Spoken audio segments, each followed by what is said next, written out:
అధ్యక్ష రాష్ట్ర విభజన తర్వాత 2014లో చంద్రబాబు నాయుడు గారి నాయకత్వంలో ఒకే రాష్ట్రం ఒకే రాజధాని కానీ అభివృద్ధి వికేంద్రీకరణ జరగాలి.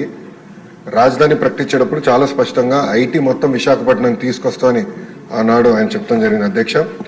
అధ్యక్ష చంద్రబాబు నాయుడు గారి చొరవ వల్ల ఈరోజు ప్రపంచంలో ఎక్కడికి వెళ్ళినా 20% మంది ఐటీ రంగంలో తెలుగులు ఉంటాం. నిజంగానే మనందరం గర్వపడాల్సిన అవసరం ఉంది అధ్యక్ష. కానీ వాళ్ళు మన రాష్ట్రంలో పనిచేసేదానికి సరైన ఎకో సిస్టమ్ లేకపోవడం అనేది చాలా చాలా బాధాకరం. 2014 నుంచి 2019 మధ్యన ఒకసారి మనం చూస్తే అధ్యక్ష సుమారుగా 150 కంపెనీలు 50,000 మందికి ఉద్యోగాలు కల్పించడం కూడా జరిగింది అధ్యక్ష.